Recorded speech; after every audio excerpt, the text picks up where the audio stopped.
What it do, ladies and gentlemen? Welcome back to God is My GPS. Some of us have built our lives in the presence of God. That sounds ultra spiritual. What does that mean? We didn't just invite him in occasionally. We allowed him to walk alongside of us, to guide us, to steer us on the right path. The Bible calls it the narrow path, and somehow culture has convinced people that doing life with God is boring, restrictive, uneventful. But let me tell you today, that's a lie. The book of Proverbs says in chapter 3, verse 5 and 6, to trust in the Lord with all your heart, lean not to your own understanding. That is the anchor. People will tell you that if you follow God, you don't know how to have fun. Meanwhile, their idea of fun looks like bars and clubs, getting drunk, throwing up in strangers' bathrooms, waking up empty, ashamed, and disconnected. And then they mock you for being too holy, for keeping your legs closed. There's nothing wrong with keeping your legs closed. But I came to tell you, doing life with God is exhilarating. When you divorce yourself from the ideologies of men and rewire your belief system to align with what God says about you. Identity determines outcome. There's a difference between living by who they say you are and living by who God says you are. When your identity is rooted in God, your decisions shift, your standards change, your future becomes intentional. You don't just survive, you build. So what does build with God look like? Many of you listening have built careers, family, lives based on God's identity spoken over you. You are makeup artists, singers, dancers, writers, poets, executives, leaders. And because you have partnered with God, you are living a life of abundance, peace, and alignment.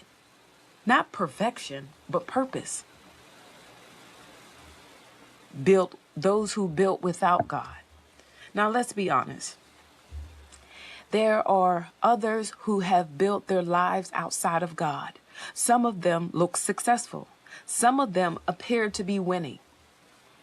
But when the music stops, many are left broken relationships, children without stability, men or women who wanted moments. Who wanted moments? Men and women, who wanted moments, but not responsible. Emotional debt no one talks about. When you lay down with a stranger and take a one-night stand, you not only get sexual gratification, you might get a spiritual STD, as well as a physical STD. You become emotional drained because now your spirit seeks that person out who no longer wants you, who no longer needs you because they just come to deposit. It's not responsible. You're left empty. And you try to cover up the hurt. You try to cover up the shame. I'm not a virgin, but people used to make fun of me because I was. People used to make fun of me because I was a real Christian, like real celibate, like 7-8 years celibate, no boyfriend in sight, not masturbating, not watching porn, but just, man, I just love God. Sounds weird. Even to church people. I'm not saying this to shame anyone, but it's an invitation to reflect. It's an invitation to reflect. What is the trade-off? What does it really look like to do life with God versus without God? Me, as the human being, I don't have all the answers. But with God, you gain clarity. You gain peace. You gain direction. You gain identity. Without God, you chase pleasures, you chase validation, you chase temporary highs, and both paths cost you something. The question is, what are you willing to pay for? What are you willing to pay for? Your soul, your mind, your peace, your mental health, a moments of gratification? What are you willing to pay for? Big and small decisions. And I'm not here to shame you. I want to speak about this because I love you. And many of you continue to bang, bang, bang, bang your head on the wall, on the table, on the floor. And you walk around with these headaches. A soul that has been shaken, that is searching for the gratification that comes from above, and not just physical gratification. Big and small decisions.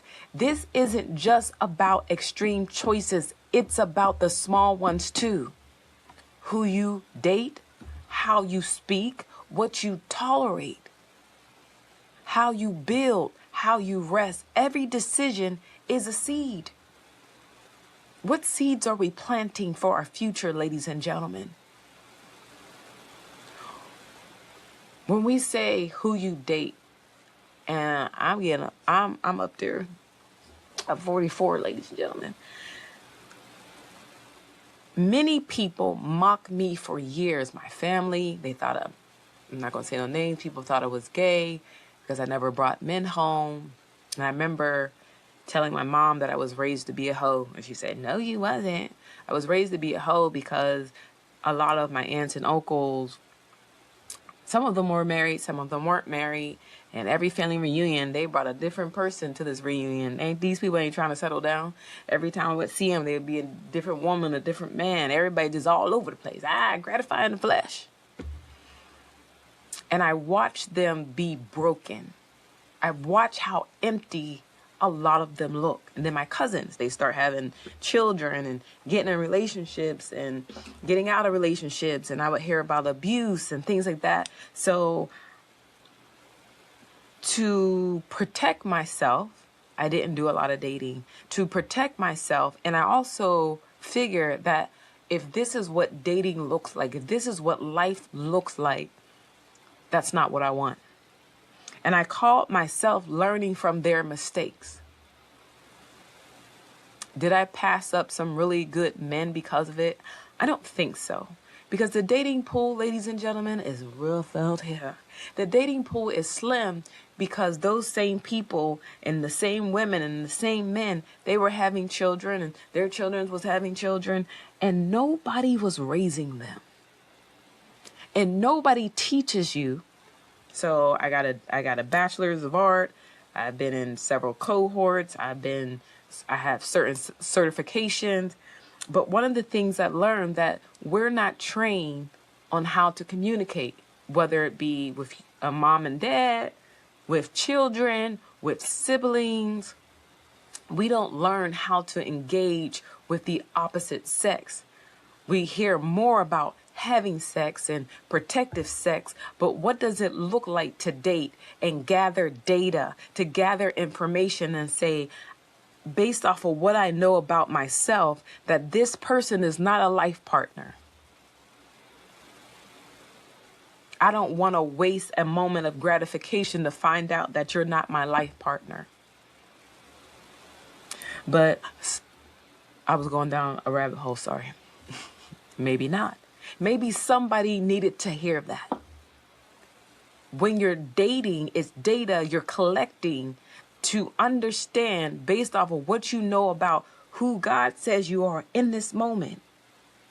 Could this person be a life partner? One of the things in terms of big and small decisions, what do you tolerate? What do you tolerate from yourself?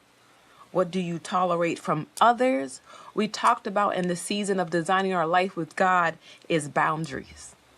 Many of us will put boundaries up for other people, but the things that we say that we are or are not going to do, we break our promises to ourselves. We say we're going to go to the gym. We say we're going to drink more water. We say we ain't going to tolerate that guy and his narcissistic ways and abuse, but we do it. We have a lot of decisions to make.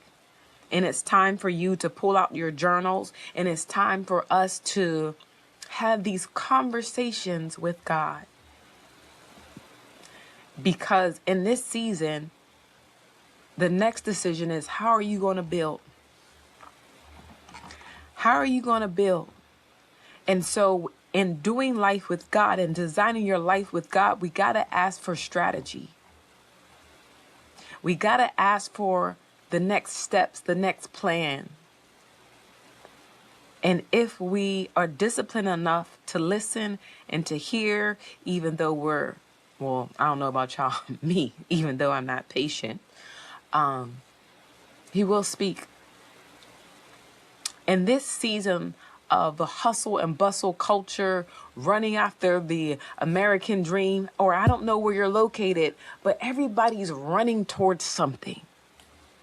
Ladies and gentlemen, I want to live a life of ease, okay? Ease. So in this season, I want to rest. How are you resting? Every decision that you make is a seed. So this isn't just about extreme choices. It's even about the small ones. How do you speak? So we just came into the new year, and several people that I've been on Zoom calls with and phone calls with was like, it's already 2026. It's so horrible. It's such a bad year already. It's only 2 weeks in, ladies and gentlemen, already. Like, why would you speak that over your year? Next person I talked to was like, yeah, I'm not going to cuss, but he's like, yeah, mother effer, god darn it, yeah, bah, bah, bah, bah, bah, F this, F that, I'm hyped up.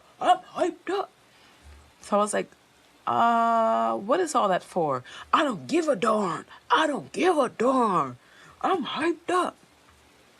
I said, let's look up the word F-U, you know what, K, and did you curse the job before you got there?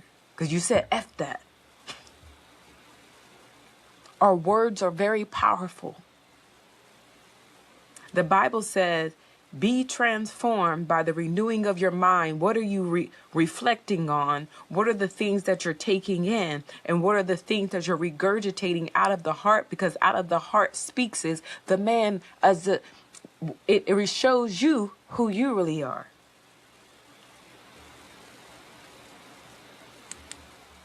So was he hyping himself up because he was secure? Or was he hyping himself up because he's been insecure and he's tired?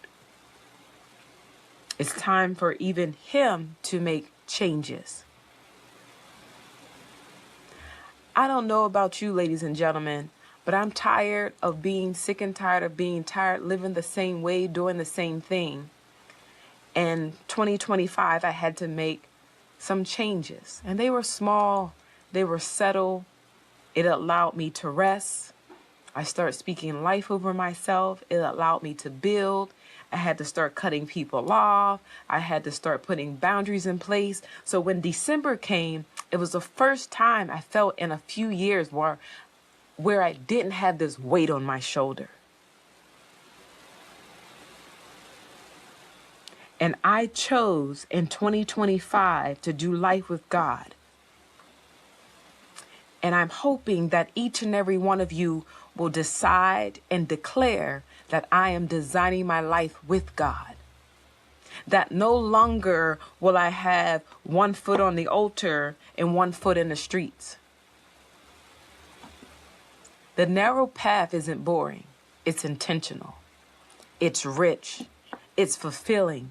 And at the end of the day, I can say with confidence, as for me and my household, God will be our GPS.